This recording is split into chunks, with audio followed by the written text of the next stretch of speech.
Rayalaseema lift irrigation project అనేది ఒక్క ప్రాంత సమస్య కాదని అది రాష్ట్ర సమస్య అని వైఎస్ఆర్సీపీ నేతలు అన్నారు. కడపలో రాయలసీమకు చెందిన 11 జిల్లాల వైఎస్ఆర్సీపీ నేతలు సమావేశమయ్యారు. రాయలసీమ లిఫ్ట్తో పాటు రాష్ట్రంలో సాగునీటి ప్రాజెక్టులపై చంద్రబాబు నిర్లక్ష్య ధోరణిని ఎండగట్టాలని సమావేశంలో నిర్ణయించారు నేతలు. సీఎం చంద్రబాబు తీసుకునే నిర్ణయాలన్నీ రాష్ట్ర ప్రయోజనాలను దెబ్బతీసే విధంగా ఉన్నాయని నేతలు మండిపడ్డారు. కడపలో వైఎస్ఆర్సీపీ ఆధ్వర్యంలో రాయలసీమ లిఫ్ట్ సాధన వేదిక సమావేశం జరిగింది.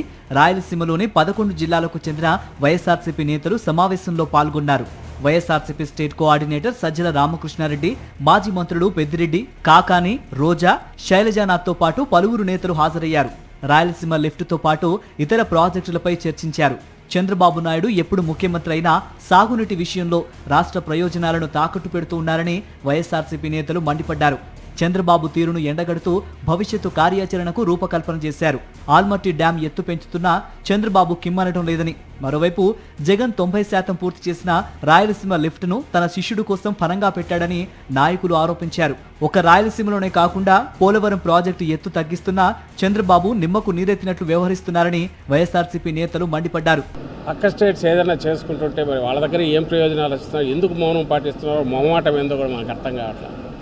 కనీసం మాట వరుసకైనా దాన్ని వ్యతిరేకిస్తున్నామని చెప్పడము, ఒక అసెంబ్లీలో తీర్మానాలు చేయడము, లేదా సెంటర్కు అబ్జెక్షన్ కూడా చేసేవాడు. ఎందుకంటే తన సెంటర్లో పార్ట్నర్ అక్కడ రైజ్ చేసి ఇన్ఫ్లుయెన్స్ చేసి ఇంప్రెస్ చేయడము, ఇవన్నీ చేయకపోవడం ద్వారా తన ప్రాముఖ్యతలు ఏవనేది ఆయన చెప్తున్నప్పుడు, మా ప్రాముఖ్యతలు ఇవన్నీ వైఎస్ఆర్ కాంగ్రెస్ కూడా అది ముందు ఉండి ఈ పోరాటాన్ని నడుపుతాం, కలిసి వచ్చే వాళ్ళందరినీ దీంట్లో ఈ ఉద్యమంలో కలుపుకోవడంతో పాటు ప్రజలందరూ దీంట్లో పార్టిసిపేట్ చేసే రకంగా మేము ముందుకు అడుగులు వేస్తాం.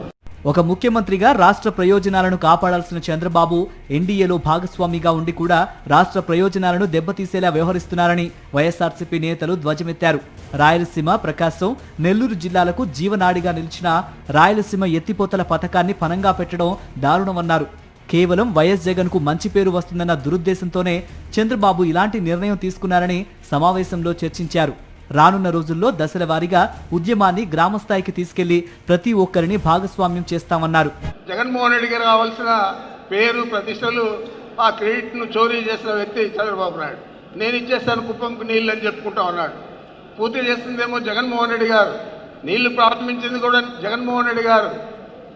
మరి ఈ విధంగా అనేక అబద్ధాలతో కూడుకున్న ఈ ప్రభుత్వం తప్పనిసరిగా మనం చేసే ప్రయత్నానికి అడ్డుకట్ట వేస్తుంది. దాన్ని దశల వారీగా మన నాయకులు నిర్ణయించే కార్యక్రమాన్ని అందరం కూడా అన్ని ప్రాంతాల్లో కూడా అమలు చేసి దీంట్లో కూడా మనం విజయం సాధించాలని చెప్పి ప్రభుత్వం మీద ఒత్తిడి తీసుకొచ్చి విజయం సాధించాలని చెప్పి మిమ్మల్ని అందరినీ కూడా కోరుతా ఉన్నాను. రాయలసీమ ఎత్తిపోతల పథకం సాధనకు భవిష్యత్తు కార్యాచరణను సిద్ధం చేశారు పార్టీ నేతలు. పార్టీ రాష్ట్ర కోఆర్డినేటర్ సజ్జల రామకృష్ణారెడ్డి సారథ్యంలో విస్తృతంగా చర్చించి తీర్మానాలు కూడా చేశారు.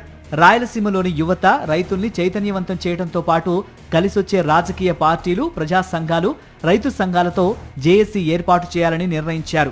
రానున్న కాలంలో కృష్ణానది నీళ్లు ప్రశ్నార్థకంగా మారుతాయి. ఏ మొహమాటం లేదు. అనంతపురం జిల్లా లాంటి జిల్లాలు అయితే మరింత దెబ్బతినే అవకాశం ఉంది. అసలుకి కృష్ణకే నీళ్ళు రాక, శ్రీశైలం ప్రాజెక్టుకే నీళ్ళు రాకపోతే ఆ స్కీము ఈ స్కీము మాట్లాడే పని అంటూ ఏంది లేదు. కాబట్టి దయచేసి మనమందరం కూడా దీన్ని మనసుకు కాదు కడుపుకు తీసుకోవాలి. ఈ రోజున మన కడుపు మీద కొట్టే ప్రయత్నం జరుగుతోంది. దాన్ని తిరగబడాలి. రాయలసీమకు చంద్రబాబు చేస్తున్న నిర్వాకాన్ని ప్రజలకు వివరించడంతో పాటు ప్రభుత్వం మెడలు వంచైనా ఆ ప్రాజెక్టును పూర్తి చేసే దిశగా పోరాటాన్ని ఉధృతం చేయాలని వైఎస్ఆర్సీపీ నేతలు నిర్ణయించారు. భవిష్యత్తులో జిల్లా, నియోజకవర్గ స్థాయి నుంచి గ్రామ స్థాయి వరకు సమావేశాలు నిర్వహించి ఉద్యమాన్ని మరింత క్షేత్రస్థాయికి తీసుకువెళ్లాలని సమావేశంలో తీర్మానించారు.